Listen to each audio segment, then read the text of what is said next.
Andrés Gentilesco, que es ingeniero civil de la Universidad Tecnológica Nacional y de la Escuela de Educación Técnica número 483 con título de técnico mecánico. Bueno. Estoy con eso, Eduardo. Las especializaciones del ingeniero Gentilesco fueron en el año 2018 las jornadas de tunelería espacios subterráneos de la Asociación Argentina de Túneles y Espacios Subterráneos en Buenos Aires.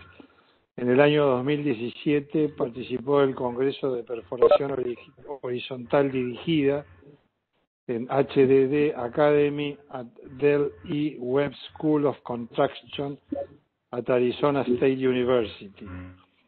En el año 2015 hizo un curso básico de control de sólidos. En el 2014 también hizo un curso básico de lodos de perforación y de auditor interno de sistemas de gestión integrado ISO 9000, ISO 14001 y OSHAS 18001. En el año 2011 hizo un curso de capacitación sobre teledetección de radar. Y después tenemos, de su experiencia laboral, desde el 2013 hasta la actualidad, está como gerente de operaciones de Flowtex HDD Sociedad Anónima. Y hasta el 2013 en el consorcio CICE para la obra Túnel Interceptor Norte del río Medellín en Colombia, con el cargo de ingeniero asesor técnico. 2012 al 2013 se desempeñó en Coarco, en la división de Tunneling and Piping Jacking, en la obra del colector oeste del Tigre, Argentina. También estuvo en el Ministerio de Agua, Servicios Públicos y Medio Ambiente de la provincia de Santa Fe, en la Universidad Tecnológica Nacional, Facultad Regional de Venado Tuerto, en COSI, empresa constructora, y del 2004 al 2010 en arquitecto Daniel Yanis, con trabajo de ingeniería, cálculo de estructura, cómputos y presupuestos, con conducción de obra. Y del 1997 al 2007 en la Municipalidad de Venado Tuerto como a cargo de análisis técnico e inspector de obras. Pasamos a el señor Ricardo Federico Place, ¿así se pronuncia? Bueno.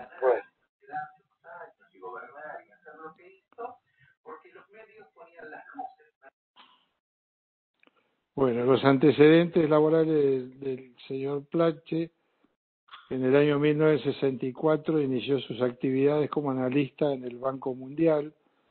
En el 66 regresa a la Argentina para ingresar como jefe de producto en IPL. En el 75 se traslada al área siderúrgica como gerente técnico comercial en Comcast Latinoamérica. En el 80 inicia una etapa como CEO de Shuttle S.A. En el 96 funda y es el CEO de Flowtex HDD, dedicada a la rehabilitación de redes para servicios públicos y perforación horizontal dirigida. En el año 2007 conforma el grupo de empresas Corplex, incorporando en 2008 a Enertex, Sociedad Anónima, tecnologías y equipos en el campo energético. Es asociado de ACESA y fue director de la Fundación San Andrés. También, si me permiten, quiero agradecer a Oscar Friedman, quien tuvo la gentileza de traer a estos señores para que nos hagan esta presentación, que entiendo que para este grupo de integridad de ductos va a ser de suma importancia. Así que los dejo para que ustedes manejen la presentación. No sé quién es quien comienza. Muchas gracias y que disfruten esto. Muy buenos días, les agradezco la presentación y agradezco muy especialmente al Instituto argentino de petróleo y el gas esta oportunidad de poder hablar brevemente sobre una tecnología que es la perforación horizontal dirigida como método no destructivo para la instalación de cañería. Voy a ir directamente al primer cuadro, a pesar de que, aunque parezca mentira, ese gran artista, soñador y ingeniero, debo decir, que fue Leonardo da Vinci, ya se imaginaba una máquina de perforación horizontal dirigida. No fue hasta fines de los 80, principios de los 90, que su aplicación nace de la industria petrolera y empieza a aplicarse a la instalación de cañerías. Próximo. Es tal así que es interesante, o seguramente puede llegar a ser interesante para ustedes saber que a principios de los 90 apenas se construían 20 máquinas por año en el mundo, y ya una de esas máquinas ya vino a la Argentina, por ahí en el 93, 94. Así que la Argentina fue pionera en también en la aplicación de esta tecnología. Las máquinas hoy, para darles una idea, se construyen más de 35.000, 36.000 máquinas por año. Esas máquinas se dividen en tres grandes grupos. Los equipos pequeños, como las que vemos arriba, esos son de uso más bien para trabajos de fibra óptica, instalación de fibra óptica en zonas urbanas. Entonces son máquinas muy compactas, con una impronta muy pequeña, y donde pueden hacer trabajos en situaciones de tránsito y así. Después tenemos las máquinas como la que vemos al medio, una máquina típica. Es una máquina compacta, pero con cierta potencia, de 80 toneladas de tiro, y esta máquina es buena para su aplicación a la instalación de cruces hasta 300 metros, 400 metros, en cañerías de diámetros hasta 12, 14 pulgadas, a veces un poquito más grandes. Y después están las típicas máquinas que se ven abajo a la derecha, que es una máquina de 250 toneladas, en este caso es una American Eagle 440, y en river crossings, o sea, cruce de ríos, prácticamente con esta máquina de 250 toneladas se hace casi el 90%, si no más, de todos los cruces habidos. Aquí hay algunas controversias en cuanto a potencias, en donde por un tiempo, especialmente en Estados Unidos y en algún caso en China, se han construido máquinas de hasta 400 toneladas o 600 toneladas, pero bueno, esos son temas para cruces muy específicos y de relativamente poca aplicación. Seguimos. Se utiliza esta tecnología para la instalación de todo tipo de tubos, gasoductos, oleoductos, poliductos.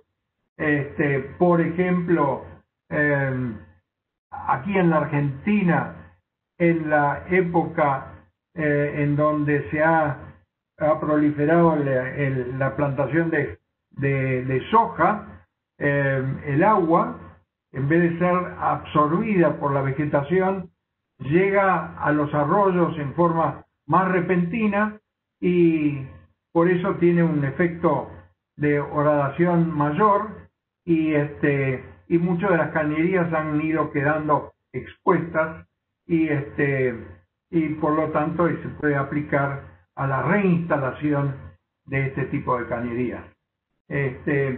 Ahí en el último, en la última imagen pueden ver podrían ver, sí, un caño con drenaje.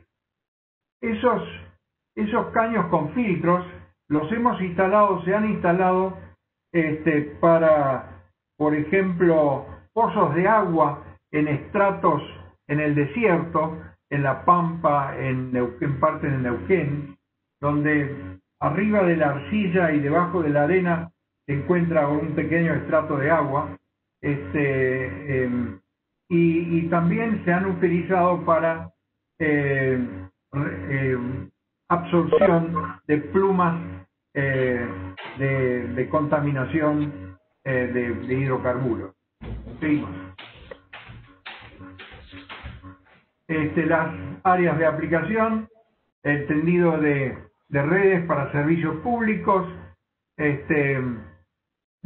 todo tipo de obstáculos como autopistas, etcétera, saneamiento ambiental y remediación de suelos, pozos horizontales para extracción de agua, protección de ductos frente a fenómenos hídricos, instalación de drenaje para contención de plumas contaminantes. Acá vemos algunos ejemplos de todo eso y acá vemos, por ejemplo, el típica máquina pequeña arriba a la izquierda en una aplicación que quizás pocos saben, pero en los 90 se instaló un multiducto bajo todas las calles del microcentro y del macrocentro de Buenos Aires, en la época cuando se bajaron todos los cables, y ese multiducto se fue instalando de noche en más de 600 cuadras de la capital federal.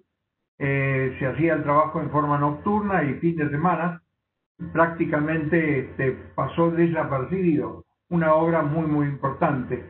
La otra obra que vemos acá, sí, ese es el edificio que ven atrás en el medio, es el edificio de Techín. Estábamos ahí instalados con una máquina de 250 toneladas, en donde se instaló en toda la parte de Puerto Madero, se reinstaló el gasoducto de 24 pulgadas por debajo de la avenida Madero. Fue necesario de removerla de la zona de la nueva autopista y se reinstaló en dos tramos, un tramo desde Córdoba hasta la Casa de Gobierno y otro desde la avenida Córdoba hasta Comodoro Pi, dando vuelta por la Plaza Canadá, y ahí también fue una obra que fue necesario hacerla con el tránsito funcionando permanentemente. Acá vemos, bueno, la aplicación, la reinstalación con perforación horizontal dirigida, que asegura la integridad de ductos. Vemos algunos casos, las causas, los efectos. El caño a la izquierda abajo es el río seco, el caño de YPF que va a Chango Norte, el Petrol, el del medio Refinor,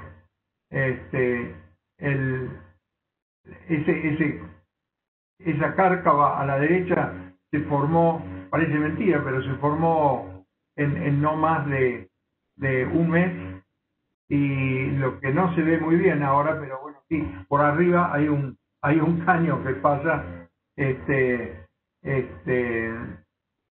fue instalado por zanjeo y que en un mes quedó con esa zanja debajo.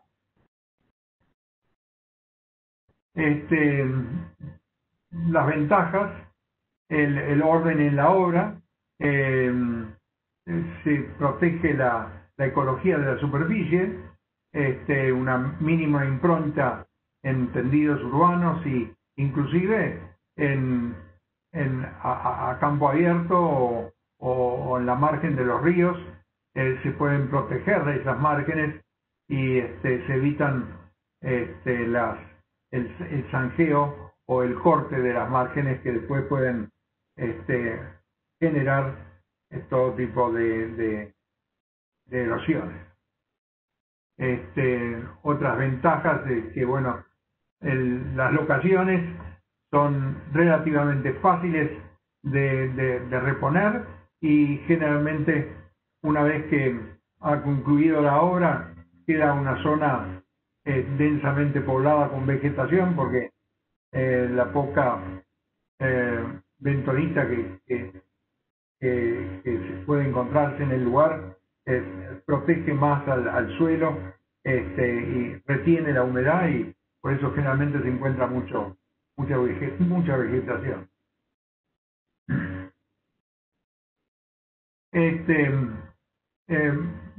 Se ha aplicado también en instancias curiosas, como por ejemplo para atravesar grandes extensiones de agua. En este caso fue una obra que se hizo dentro del contexto de la obra general del GENEA y en donde en el área de Jaucanigas, que es una área de protección ambiental, hubo extensiones inundadas donde se fue hilvanando, haciendo pequeñas islas en un agua no muy profunda, agua que tenía 1 metro, 1,50 m, pero se fueron haciendo paredones alrededor de la locación, como se ve ahí a la derecha abajo, y se fue hilvanando cruces de hasta 700, 800 metros de largo, para atravesar extensiones bastante largas de agua. Algunos de los hitos en la Argentina, y esto para dar una idea que la Argentina ha sido pionera en la aplicación de perforación dirigida.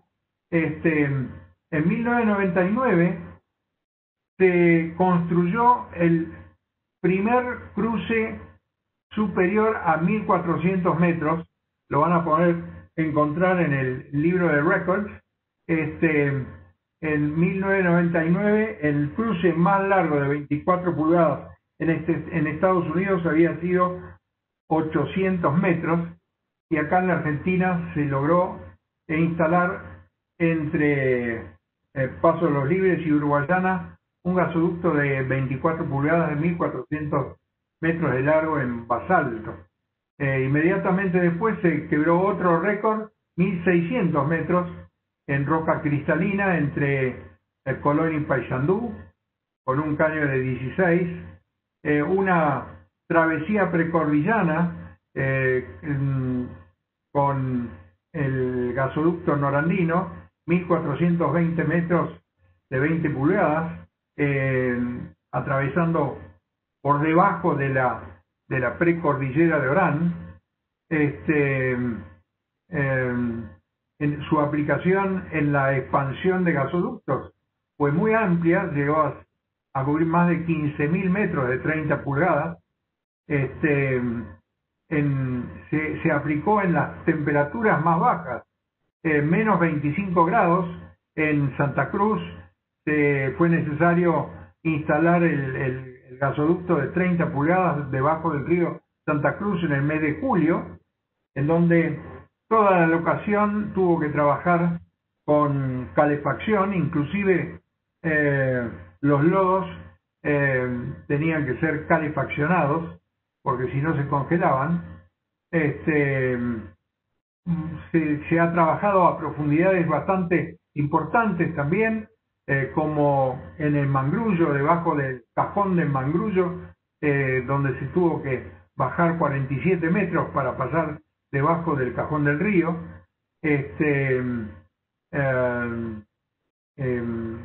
Y así distintos tipos de cruces, con otro récord que se ha hecho justo ahora durante la cuarentena con un cruce de la Laguna de Gómez, en donde se atravesó una laguna con 1.700 metros bajo agua, con el poliducto de YPF de 12 pulgadas. ¿Cómo arranca un proyecto de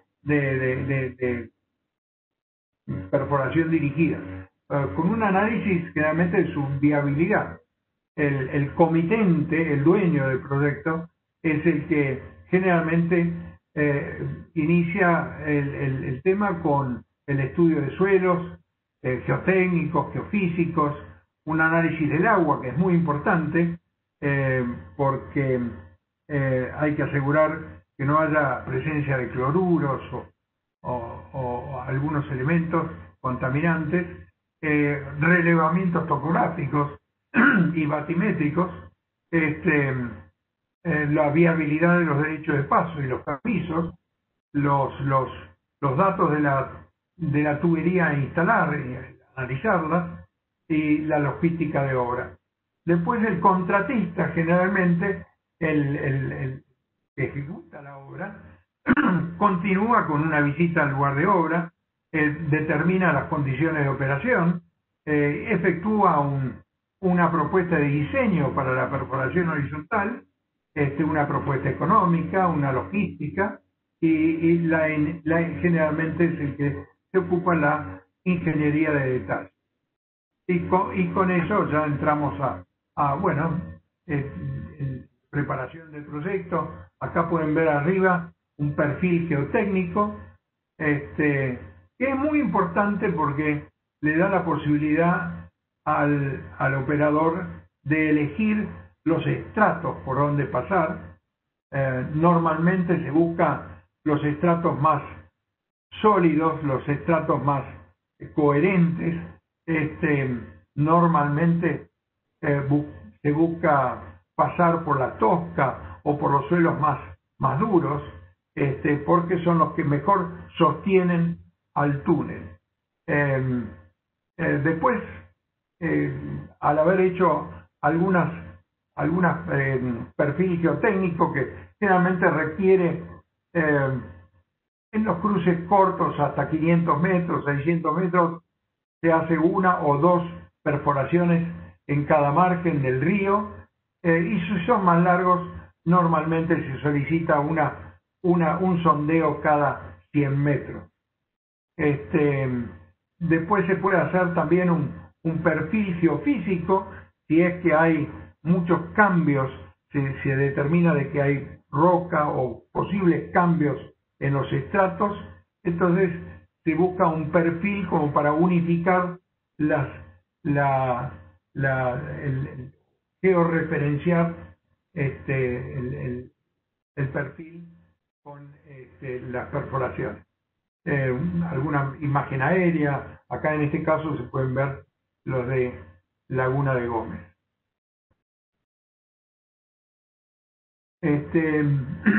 La ingeniería del detalle del cruce normalmente incorpora una selección de equipos y herramientas, la selección del método de guiado. Ahí es muy importante, y ahí Andrés va a entrar en ese detalle después, determinar cuál es el método de guiado adecuado al cruce, el diseño de la traza, verifica la cañería, calculando todas las tensiones y la tracción posible, diseña un programa de fluidos según la geología, efectúa las memorias descriptivas tanto de la obra como de todos los cálculos de tensiones, análisis de tracción, etc. Y produce los planos de obra en planta y perfil con los croquis de locaciones. También se entregan normalmente los procedimientos operativos de calidad, de seguridad e higiene, y al final un plano conforme a obra con una trazabilidad de toda la cañería. Acá vemos unas típicas obras un plano de obra. Ese plano de obra, el de arriba, muestra el tramo desde la Casa de Gobierno hasta pasando la Avenida Córdoba, y esas galerías que se ven ahí son las antiguas galerías que se construyeron hace más de 140 años atrás, desde San Telmo hasta el Puerto Nuevo, para el desagote de las aguas fluviales. Abajo vemos típicamente un plano conforme a obra, en este caso del cruce del río Neuquén. Como ven ahí, abajo, en cada barra se entrega las coordenadas en donde se encuentra el caño, el número de caño, toda una trazabilidad completa de todos los caños y donde quedan ubicados cada punto.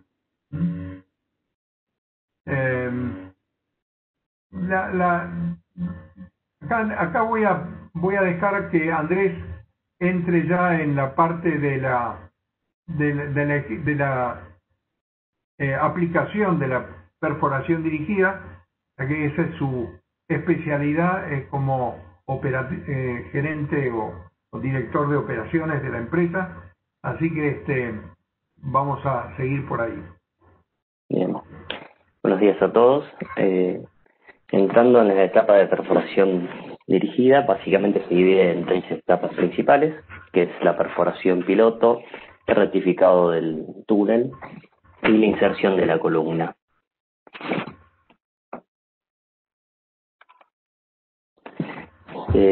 Para lo que es la perforación piloto, dependiendo de la geología a atravesar, se puede hacer por lanzas hidrocinéticas con un sistema de jetting, o entrando en una tosca un poquito más dura, se elige algún tipo de trépano muy parecido a lo que es la perforación petrolera, o básicamente puede ser con jetting o usando lo que se llama motor de fondo.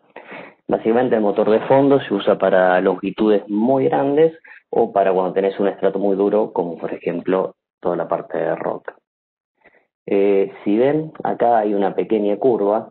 Esa curva lo que hace es permitir que el guiado de la sarta de perforación. Básicamente funciona como un reloj. Cuando la punta está hacia arriba, marca las 12, y si queremos guiar para la izquierda o para la derecha, ponemos a las 3, nos vamos a la derecha. Si ponemos a las 9, nos vamos hacia la izquierda. Algo muy importante para definir, dependiendo de lo que hablaba Richard, con toda la parte de la ingeniería, y dependiendo de la longitud y la complejidad del túnel, es el sistema de guiado. En esta parte observamos todo el sistema de guiado Paratrack, que básicamente el sistema Paratrack lo que hace es, nosotros le cargamos la ingeniería del programa, y después lo que hacemos es copiar esa ingeniería, básicamente guiándola punto a punto. Acá el error que puede llegar a tener es netamente topográfico, porque básicamente lo que se hace es reproducir todo el perfil geotécnico que vos tengas arriba, todo el perfil longitudinal, se lo cargas al programa y después vas copiando tu ingeniería. En base a eso vas viendo el desvío que tenés y vas corrigiendo. Todo este sistema se alimenta una sonda electromagnética a través de un cable que va por el interior de la barra, desde la punta de la sarta de perforación hasta la máquina, tiene un colector y va toda la parte de ordenadores. Este sistema utiliza para un doble chequeo todo lo que se llama una grilla bionométrica, o en caso de que no se pueda instalar una grilla, se usa un solenoide, que básicamente lo que hace es generar un campo magnético en superficie, y con eso hacemos un doble chequeo de dónde estamos parados. Otro sistema de guiado que es para cruces más cortos, un sistema sistema de radio detection, puede ser Falcon 5, hay varias marcas. Lo que hace este sistema es para cruces pequeños y pocas profundidades, ya que al hacer un sistema de radio lo que genera es mucha interferencia y puedes tener un error muy importante. en caños grandes. Por eso se utiliza para caños no más de 12, 16 pulgadas y hasta profundidades de 8 a 10 metros. El sistema de guiado Paratrack lo que te permite es una precisión 100% con errores máximo de 5 centímetros, te da es muy confiable, es muy rápido. Por ejemplo, tenemos que salir este es el punto de salida, acá está la sarta de perforación saliendo y acá es tirando la estaca. Básicamente esto es porque está todo georreferenciado, entonces vas marcando punto a punto y sabes con exactitud dónde estás en cada etapa de la perforación. La segunda etapa de lo que es la perforación horizontal dirigida es el ensanche. Una vez finalizada lo que es la perforación piloto, se saca toda la sarta de perforación del piloto, se cambia de herramientas y dependiendo de la geología se pueden usar maxi fly cutters, que es para suelos arcillosos o arenosos, o ensanchadores, TCI, como por ejemplo este es para roca, o Miltus, que es para una arcilla más compacta con una tosca. Dependiendo del análisis que nos va dando el túnel, de cómo estás, se puede usar algún tipo de calibrador, si vemos que no se ha limpiado bien o si hay posibles derrumbes, se usa un pase de un calibrador para asegurarse que el túnel esté perfecto. Y entrando en la tercera etapa es la conformación del cuello de cisne, que para la previa inserción se hace todo el desfilado de la cañería, se alinea. Lo que es necesario alinear antes del punto de inserción son unos 100, 150 metros y después la columna puede ir girando, doblando, no hay problema. Y después con tiende tubo o grúas se forma el cuello de cisne a la hora de la inserción. El cuello de cisne se puede hacer con tiende tubos, como se ve acá, o con grúas. Acá se está insertando en la etapa de inserción, se pone una herramienta que es básicamente un centralizador. Se engancha el tubo por medio de una unión giratoria y se acompaña hasta la zanja de inserción. Y acá vemos cómo sale la tubería una vez que llega a máquina. Algo fundamental para lo que es la perforación dirigida es el tema de los fluidos. A diferencia de lo que es perforación petrolera, nosotros utilizamos todos productos biodegradables, o sea que a las 48 horas, aprox, dependiendo la calidad del agua, las bacterias se comen todos los polímeros y dejando solamente lo que es arcillas y de bentonita y todo lo que es los recortes. Los polímeros utilizados es básicamente PHPA, que es un encapsulante. Nosotros encapsulamos arcilla, Coca-Cola, por ejemplo, la encapsula glucosa, celulosa de papa, que es justamente para hacer el recubrimiento del túnel. Lo que es lo mismo que lo que tienen los pañales, básicamente hace que el túnel se vuelva impermeable, ya sea para que el agua de la formación no ingrese al túnel, ni que el fluido penetre la formación. Después se usa goma sántica, dependiendo el tipo de suelo, que es básicamente goma guar, que se usa para el chicle. Y acá tenemos dos laboratorios, uno fijo que es en la locación de máquina, y uno móvil que es en la locación de PubSite, que se va haciendo constantemente, se va tomando el peso del fluido que entra, lo que sale, se le hace la relojía, toda la bentonita, se disimula lo que es el filtrado del túnel, y con eso sabemos si el revoque está funcionando o no. El producto, esto se hace un estudio cada media hora, con eso garantizamos que el fluido que estamos inyectando es bueno y no tenemos problema que recorte queda dentro del túnel, porque básicamente la función principal del fluido es hacer de cinta transportadora y de refrigeración de herramienta. Por acá podemos observar los tanques de mezclado. Este es un tanque doble de mezclado. Tenemos un buffer tank y todo el sistema de recirculación de lodos y de reciclado. Todo lo que llega a máquina se hace una recirculación del fluido, se limpia, se rescatan todos los que es los coloides y se vuelven a inyectar al sistema. Bueno, estos son plantas de perforación. Esta es una planta que tiene zarandas, y con eso lo que hace cuando llega el fluido de máquina, se hace una limpieza del primer corte por medio de zarandas, después pasa a un sistema de conos hidrociclónicos, ahí se termina de limpiar el fluido, los coloides vuelven al sistema de fluido y lo que es recortes pesados se descarta. Bueno, esto es una típica bomba de perforación de alta presión, de 600 galones, de 1300 psi, muy parecida a lo que es la industria petrolera.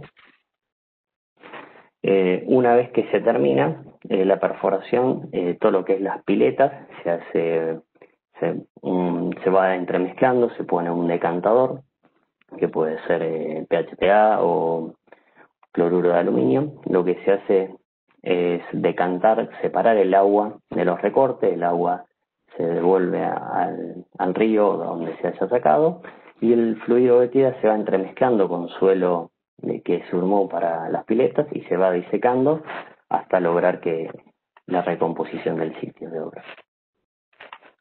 Bueno, muchas gracias.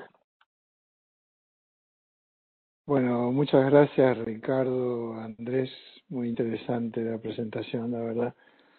Y bueno, dejo a los participantes si tienen alguna pregunta para hacerles, se desmutean y se la hacen nomás. Muchas gracias. Teníamos un video, sí. Bueno, compartimos unos 5 minutos. Adelante, por favor, perdón. Bien, no, está bien.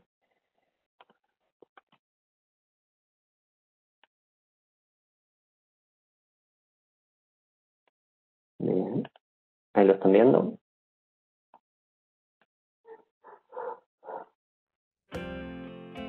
Todavía no, no se ve nada. Todavía no se ve.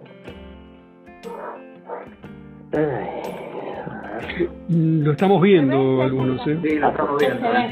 ¿Se ve? Ok. Bueno.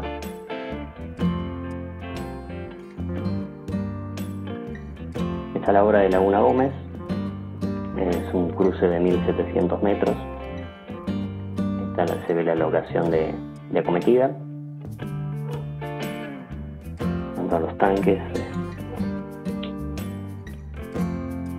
Sistema de reciclado.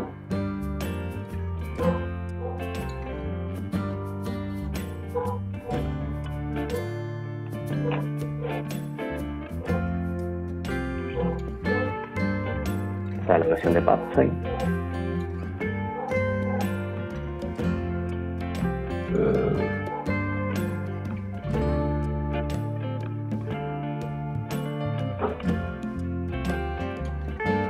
Acá si ven, ese es el cable que marcaba el eje de la perforación y el punto de salida.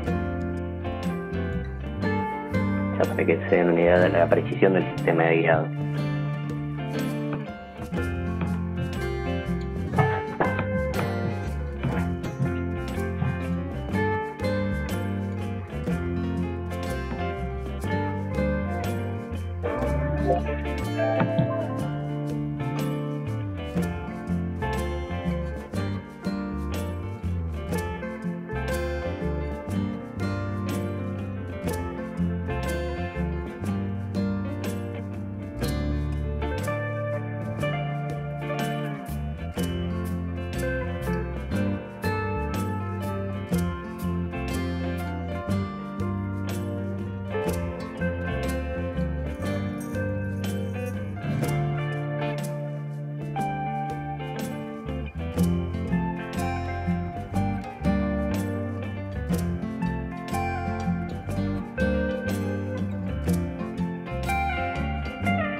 El desfile de la columna sí hay que soldarla completa a la hora de la inserción. En este caso tenemos los 1700 metros soldados.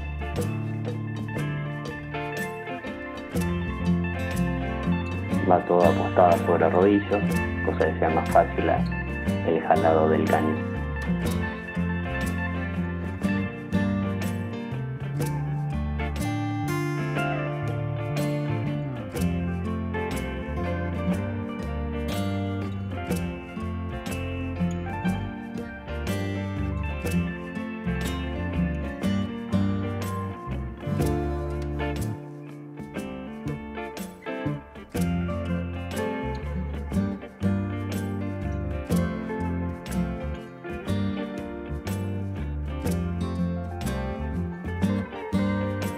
Y se está conformando el cuello de cisne, seguido a la inserción.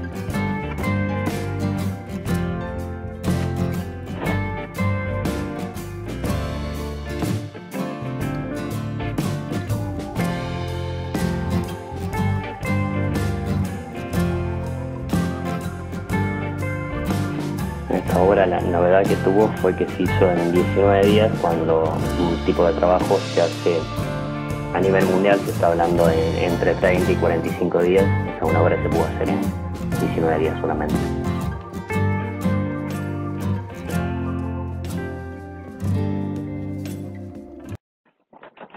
Bien, bueno, muchas gracias por su tiempo.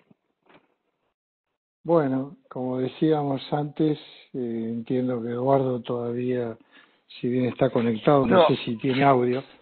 Pero bueno, si alguien tiene alguna pregunta... No, ahora creo que mejoró la señal, no sé si me escuchan. Sí, ahora te escuchamos perfecto. No, estaba, en ese momento tenía una señal de menos de 1 mega, o sea, era nada. Bueno, buenos días a todos. Bueno, no sé si tienen alguna pregunta. Yo tengo una, vamos, mientras piensan qué preguntar yo. ¿Cuál es la relación entre el diámetro de la cañería que se quiere instalar y el diámetro de la perforación que ustedes hacen? ¿Eso tiene una relación estándar o depende de los suelos? ¿Cómo se calcula? Dependiendo del tipo de caño que se vaya a instalar, el diámetro final del túnel generalmente oscila en 12 pulgadas más. Y si tenés un suelo de mucha arena donde corres un riesgo que se desmorone y es muy complicado sostenerlo, se hace un poquito más grande, llegando casi al doble del diámetro. Pero generalmente es 12 pulgadas más del diámetro, no más de eso. No sé si esa era tu pregunta, Eduardo. Sí, esa era la pregunta. Bueno, y el tipo de los lodos que ustedes están en la cañería, o sea, eso trabajo básicamente en el tema de corrosión y protección católica, por eso viene esta pregunta. ¿Tiene idea de cuál es la resistividad del lodo que ustedes inyectan que queda rodeando a la cañería cuando la instala? ¿Los tienen que seguir? ¿Los conocen? ¿Se mide? Se mide, se le hace un análisis al caño, se hace una prueba de inducción. Básicamente el fluido en menos de una semana se empieza a disecar. Esto simplemente lo que queda dentro del túnel es arcilla, que es una laventonita, es una arcilla muy fina.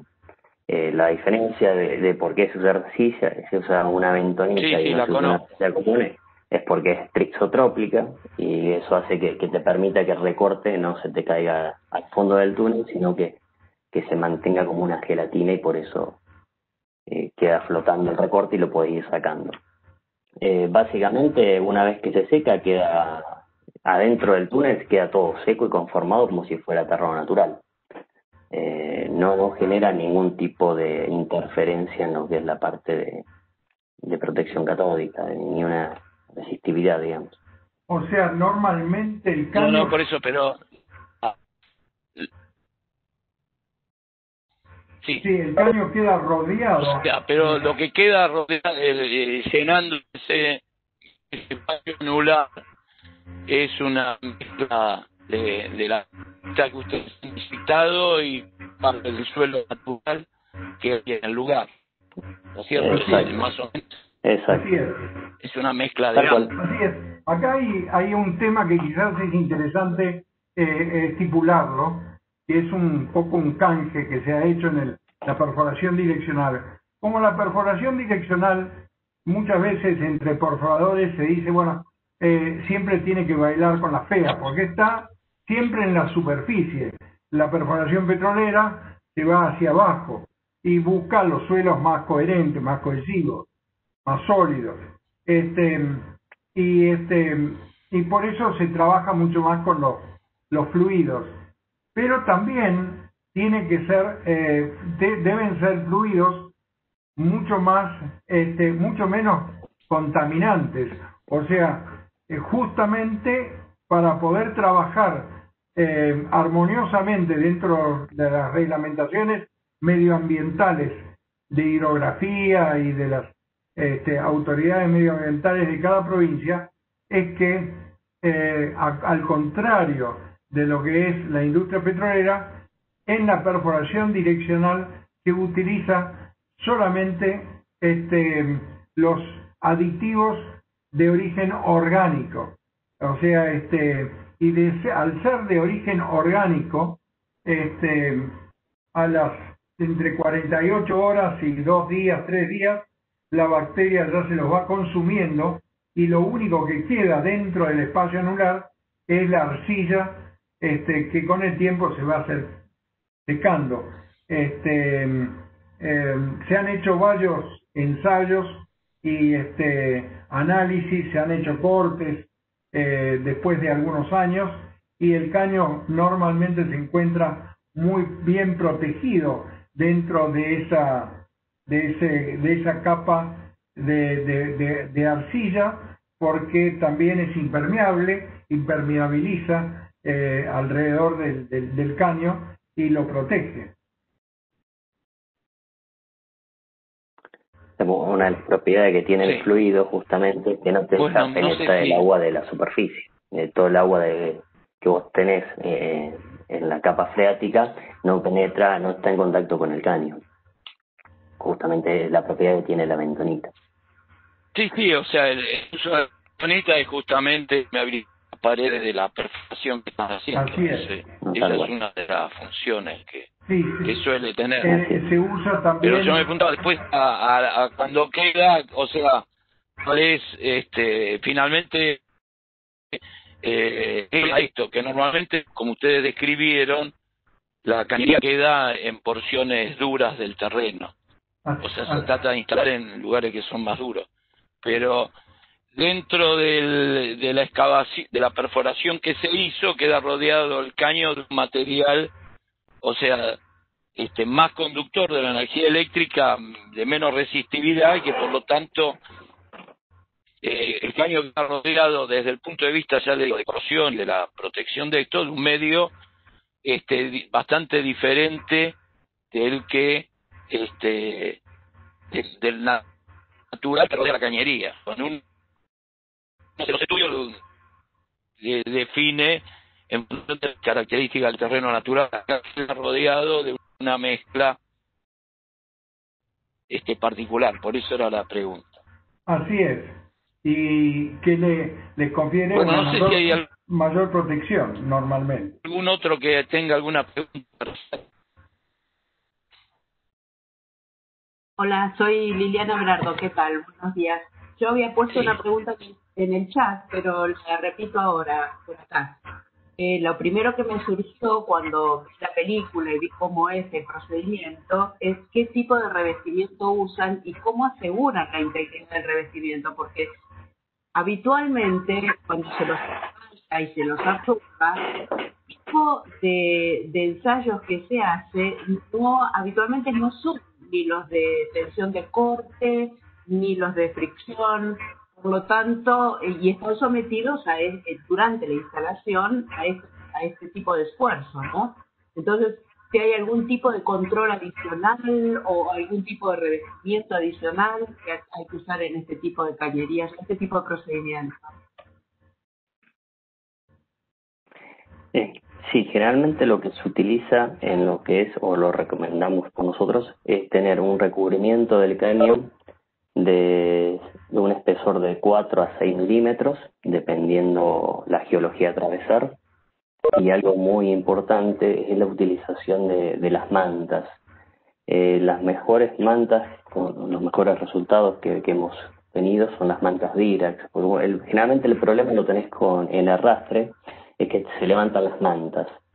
Entonces lo que recomendamos siempre es la utilización de mantas Dirax para lo que es de perforación dirigida y con un recubrimiento de un espesor de 4 milímetros, de 4 a 6 milímetros. Eso es en la capa, una buena capa, el tricapa, o sea, el revestimiento tricapa típico, que según norma tiene un espesor de alrededor de 1,7 milímetros, pero para la perforación dirigida se recomienda tener espesores mayores. En el caso de una empresa como YPF, ellos normalmente utilizan 4 milímetros de polietileno, de 4 milímetros para suelos cohesivos y de 6 milímetros para roca. Y se hace una prueba de fuga de corriente previo a la inserción y posterior a la inserción. Ok. Sí, buenos días. Por ejemplo, los recubrimientos. Perdón. ¿Sí? Sí. Solamente quería... Mira, Liliana creo... No, sí, solamente termina, quería ver eso. Bueno, no, está bien esa prueba de fuga de corriente como una prueba, pero también se une esta pregunta con el comentario que hizo Eduardo, porque hay una conductividad, seguramente la ventanita tiene una discontinuidad en cuanto a la conductividad estándar del terreno de la sota. Por lo tanto, la distribución de corrientes en una protección catódica posterior puede ser diferente. Entonces, por eso es que me preocupaba la integridad del revestimiento. Bueno, ok, gracias. Es una gran preocupación prácticamente de todas las empresas que recién arrancan con el tema de perforación dirigida, pero debo decirle que en el caso de nuestra empresa, por ejemplo, que hemos instalado más de 1.400, 1.500 cruces, solamente hubo 2 casos en donde no se cumplió con digamos la fuga de corriente, la prueba de fuga de corriente que se hizo al final, y en ambos casos fue porque el cliente optó por colocar una cañería sin el revestimiento adecuado, porque tenía cañería liviana y decidió poner eso. Pero en esos casos, en ambos casos, se instaló un sistema de protección catódica y esos caños todavía están funcionando. Bueno, sí. puedo preguntar... Permítame agregarle algo, porque en esto Alberto, espera. En ese tema tengo alguna experiencia. Yo pertenezco a TGN. TGN primero, como complemento de esto, en la industria del gas, toda cañería enterrada, una vez que está enterrada y tapada, se le hace una prueba de aislación eléctrica para recibirla. Eso lo hacen todas las empresas de transporte y distribución de gas. A los cruces dirigidos se les hace también una prueba de aislación eléctrica. En el caso de TGN, hemos asumido que Esto es una técnica de por sí agresiva hacia el revestimiento, el modo de instalación, y entonces tenemos un requerimiento menor al que tendríamos en el mismo caño instalado en una zanja. Eso lo consideramos con los requerimientos que establecemos son algo más laxo, y consideramos como si fuera una planta, una cañería enterrada dentro de una planta de compresión en el cual hay derivaciones, codos, curvas, hay un montón de accesorios que hacen que la calidad del revestimiento disminuya. Bueno, esto lo tomamos así. Eso como complemento de lo que había dicho. Y se usa el revestimiento de polietileno tricapa, el que se usa hoy en la Argentina, el revestimiento estándar que usan todos. Es por eso el polietileno que decía, y con los espesores que comentaba acá Ricardo Preis. Adelante, Alberto. A ver. Sí, la pregunta es por comparación con la perforación petrolera. En el caso de las perforaciones de pozos, se utiliza para protección de la columna de perforación, se utilizan dos tipos de medidas anticorrosivas, que son el desoxigenado de los lodos de perforación, y en el caso de que por razones geológicas se agreguen elementos agresivos, y en otros casos también se agregan inhibidores de corrosión. En el caso de estas perforaciones dirigidas para proteger la columna, lo que sería equivalente a la columna de perforación, que sería en este caso el string, la cadena de perforación, utilizan medidas anticorrosivas similares. No se utiliza ningún elemento anticorrosivo en las. No es así. Se trabaja con un pH bastante alto, con 9 aproximadamente, y las barras normalmente no se los protege por ningún sistema de aditivo al fluido. Bien. Bueno, no sé si puedo hacer una pregunta. ¿Alguna otra pregunta? Yo tengo una. Sí, Martín, adelante. Hola, soy Martín Carnicero de TGN. Una pregunta que quería hacerles era: ¿cuál es la profundidad mínima con la cual se diseñan las perforaciones dirigidas? ¿Y por qué? Si es un problema de presión del lodo para que no quiebre el suelo. Es decir, planteo esto porque muchas veces cuando se hace una perforación dirigida se obvian los temas de erosión y socavación porque van muy profundas, ¿no? Yo quería saber cuál es el mínimo de profundidad necesario para hacer una perforación. La geometría de la traza obedece a varios factores. Primero que todo, la geotecnia, o sea, los estratos que existen. Se intenta buscar un estrato lo más cohesivo posible y no transitar por aquellos estratos superficiales que son generalmente menos cohesivos y por donde puede reventar la inyección. Como estoy hablando de cruces grandes o cruces más importantes, generalmente se está trabajando con alta presión y con caudales de hasta 400 galones por minuto.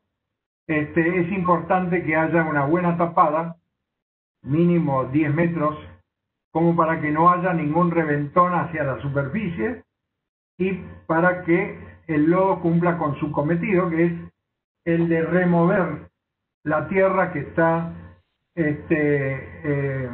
excavando. Recuérdense que en una perforación dirigida es necesario bombear entre 4 a 5 litros de fluido por cada kilo de tierra que es necesario remover. Y por eso es que se intenta de trabajar con caudales importantes también. El segundo factor es el radio perteneciente a la cañería que se va a instalar. El radio que se utiliza en la perforación direccional no es la tradicional que se utiliza en superficie, sino que es un poco más amplia, que se basa en el hecho de que una cañería en un túnel de sobremedida con espacio anular se comporta como si fuera una serie de tramos de viga, y por eso es que las curvas dentro del túnel tienden a pronunciarse en los puntos donde toca en la pared, y por eso que los radios son más amplios. La práctica general es que se toma el diámetro de la cañería por 30 o por 35 para buscar el radio de la bajada para cada caño.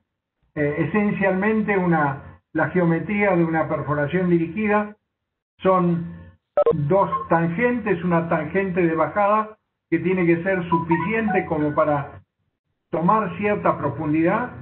La entrada normalmente entra a 12, 13 a 14 grados, para que después con la inserción de la cañería, con el tiro, la máquina se asiente bien hacia abajo y pueda tirar correctamente.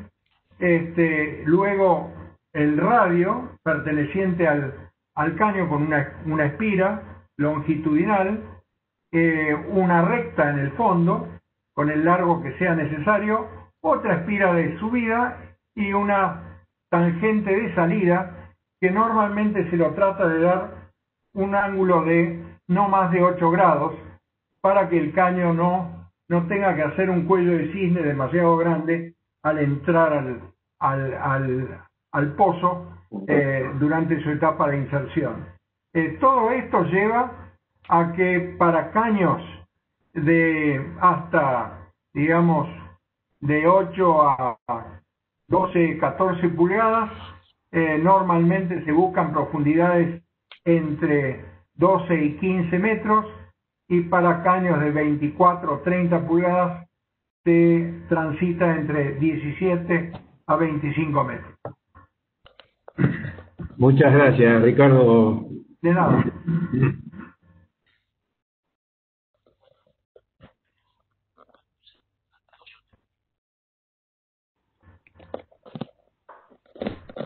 Sí, perdón, hay una, por la persona que me lo pregunta, hay también hay un tema que afecta mucho en la profundidad, y hay que decirlo con toda claridad, porque crea situaciones bastante difíciles.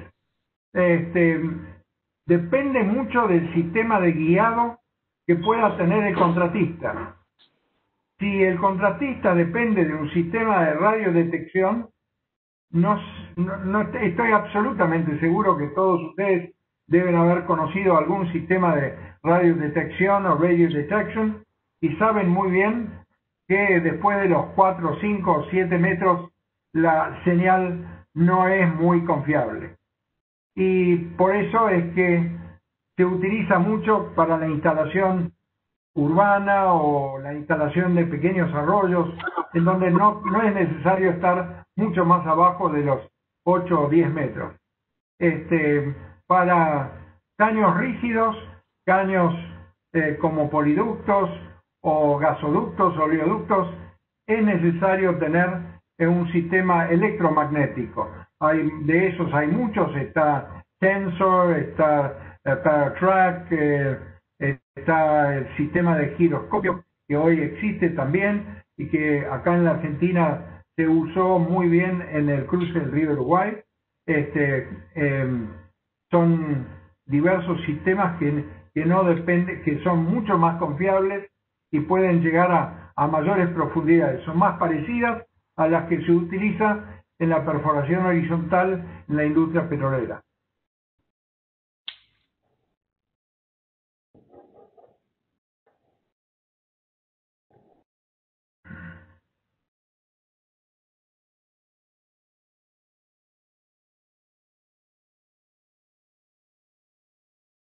Teresa, ¿tenés una pregunta? Bueno, Sí, si había tiempo, quería hacer una pregunta. Buenos días, gracias por la presentación muy interesante. No sé si será de su competencia, ustedes me dirán. Yo quería saber si en el procedimiento de soldadura de los tubos que van a formar parte de ese stream, de los 1.600 metros, hay algún recaudo especial dada la solicitación a que va a ser sometido el conjunto durante todo el proceso de colocación.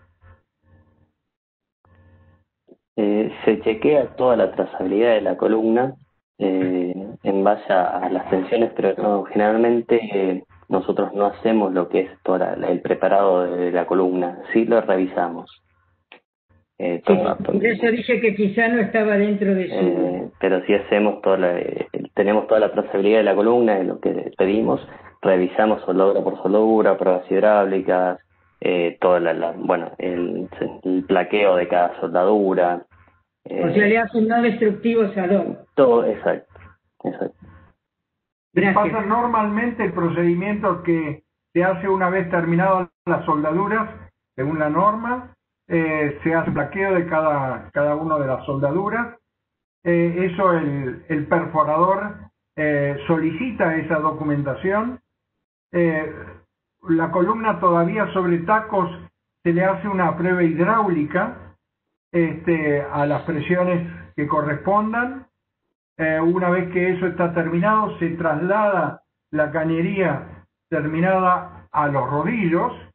Arriba de los rodillos se le pasa un calibre por adentro para ver si se puede haber doblado o puede haber habido algún problema durante el traslado. Y previo a su inserción se le pasa un collarín que pueda detectar cualquier tipo de falla en en el revestimiento antes que entra al túnel. En el caso de que se detecta algún tipo de falla, se para la inserción y se hace hay un kit generalmente para hacer con parches y velas, etcétera, y se hace una reparación en el lugar rápida y de esa manera se asegura de que la cañería es algo que puede estar en perfectas condiciones, ¿no? Gracias. Bueno, ¿alguna otra pregunta? Eduardo, yo tengo dos preguntas para hacer. Sí. ¿Qué tal? Mi nombre es Manuel Ponce, soy el especialista, para los que no me conocen, el especialista geotécnico de TGN, en el Departamento de Integridad, y ya hace tiempo que junto con Ingeniería venimos tratando de elaborar un procedimiento para las HDD, ¿no? Entonces tengo dos preguntas para Andrés, ya que es la de la parte técnica.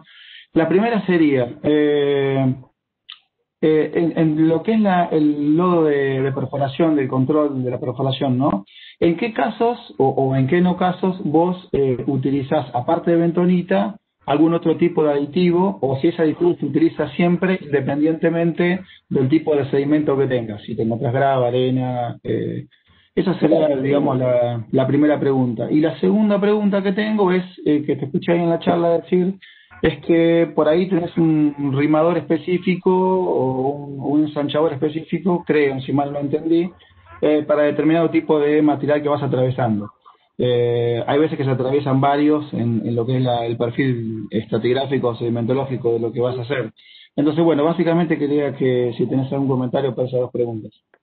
Mira, hola Manuel, mira, te respondo. En el tema de los fluidos, básicamente por eso lo primero que pedimos es un estudio de suelo, un estudio geotécnico, que nos va a dar un paneo general de lo que tenemos. En base a eso se diseña un fluido tipo para esa geología.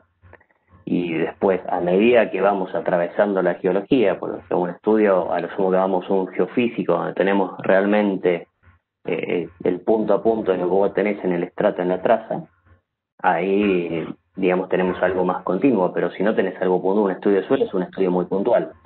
Nos da un paneo general, en base a eso se prepara el fluido tipo de lanzada, de lanzamiento, y de ahí, en base a lo que vamos sacando, por eso se hace un muestreo cada media hora de qué es lo que va saliendo del túnel, se va ajustando el fluido en base a lo que vamos encontrando. Lo mismo pasa con las herramientas, o sea, el primer paneo que haces, bueno, ok, sabes que tenés arcilla, arena, roca, bueno, decimos cuál es la mejor. Si bien, por ejemplo, el caso de Río Neuquén fueron 23 cambios geotécnicos, entonces tratás quizás vos tenés un rango, cada herramienta tiene un rango de trabajo, entonces tratás de elegir la mejor herramienta para esa perforación y utilizar esa herramienta.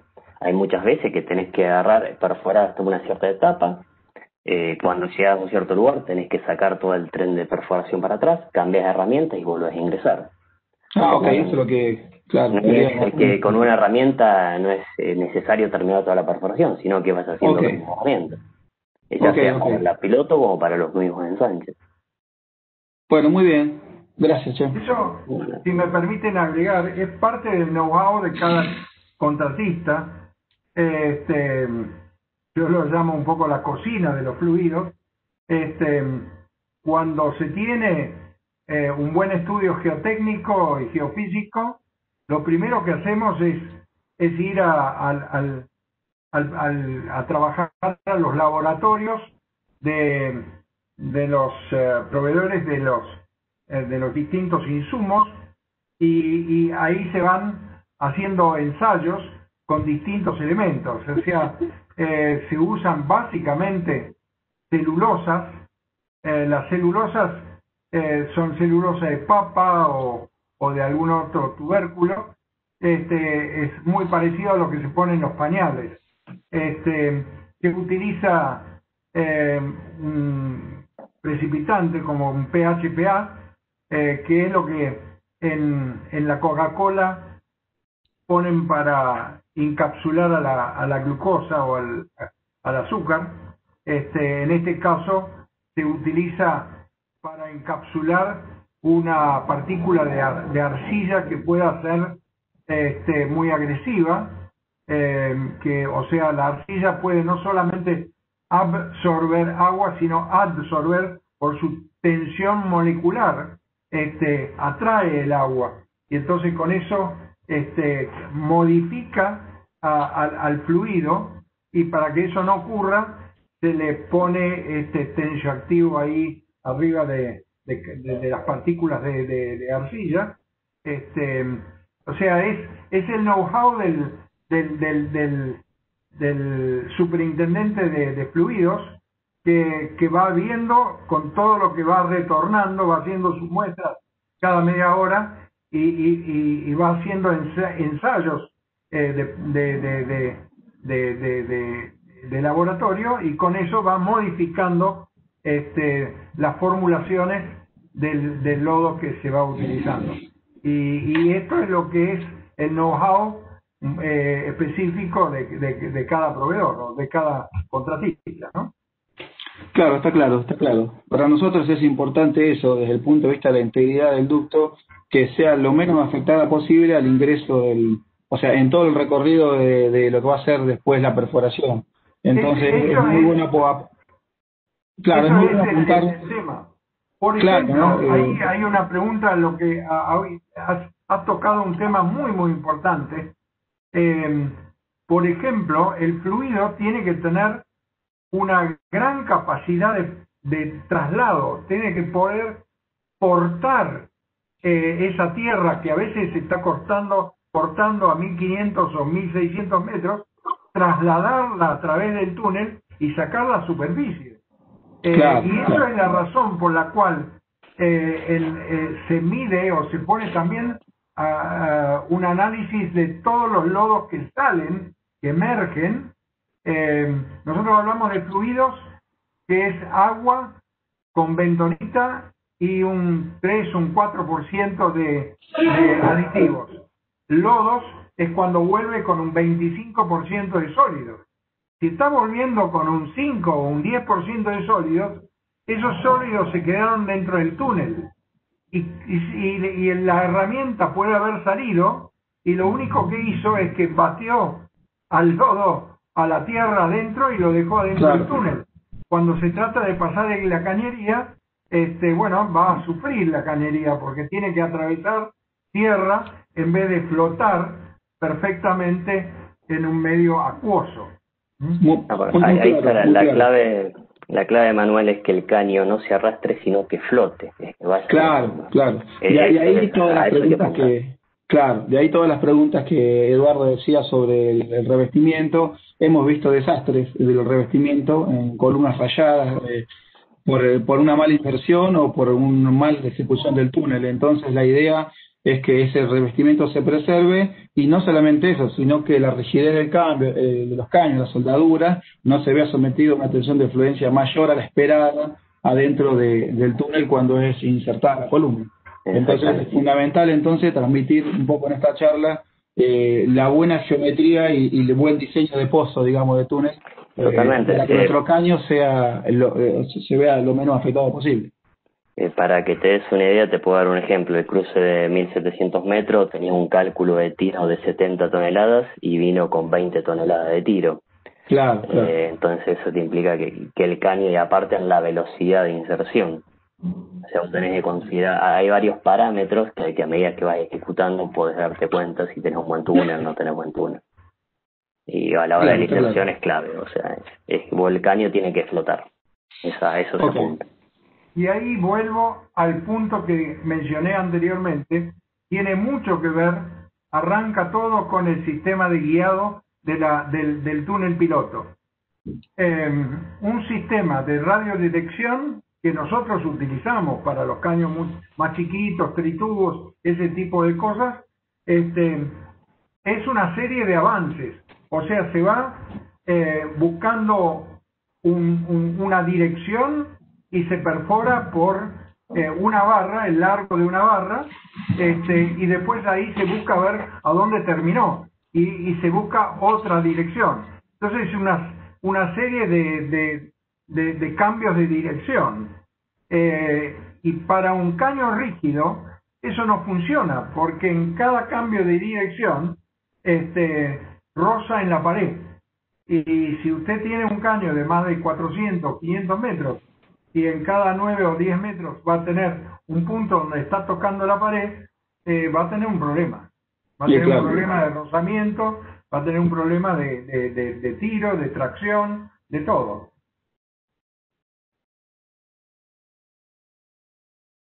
Bueno. ¿Alguna otra pregunta?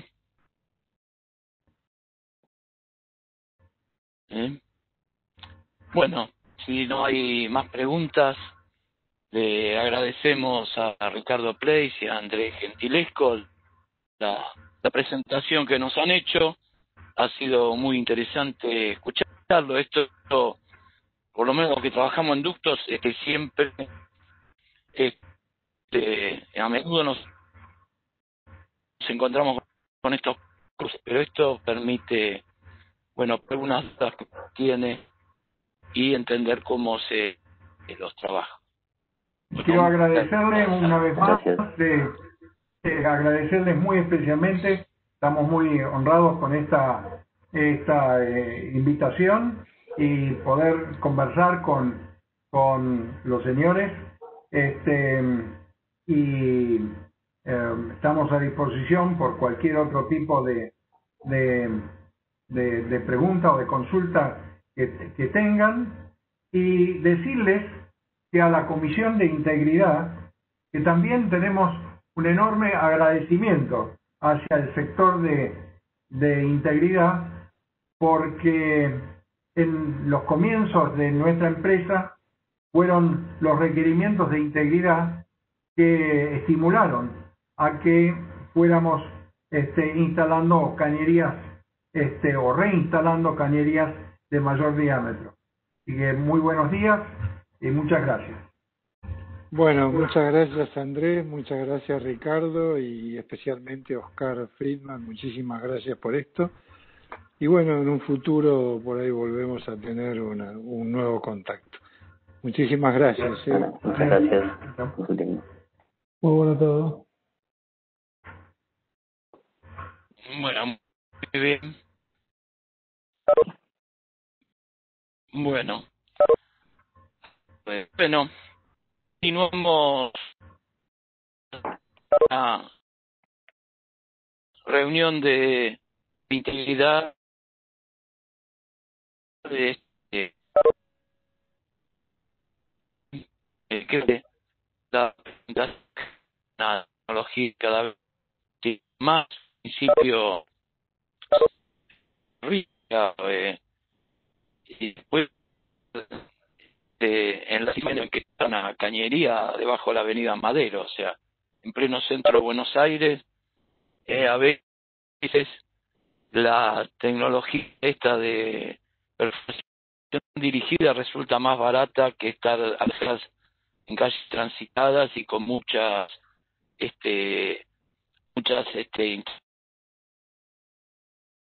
intersecciones con otros servicios de cloaca, de gas, de teléfono, de energía eléctrica. Entonces, esto cada vez está tomando mayor uso. Estas instalaciones realmente desde cruzar el río Uruguay, o sea, no es sencillo. Pero volvemos a lo nuevo. Acá nosotros tuvimos desde la última reunión, tuvimos antesalas, la que se hizo el 21 de octubre a cargo de Walter Morris y la que se hizo el 11 de septiembre a cargo de Teresa Pérez. Tenemos prevista otra relacionada, o sea, con el tema WINS y relacionada con integridad de pozos de petróleo, programada para el día 2 de diciembre. Tenemos una propuesta de la firma Sintec que yo le hice llegar a Guillermo Carfi, una copia, y otra a Pablo Cianciosi, que hoy no está porque está dando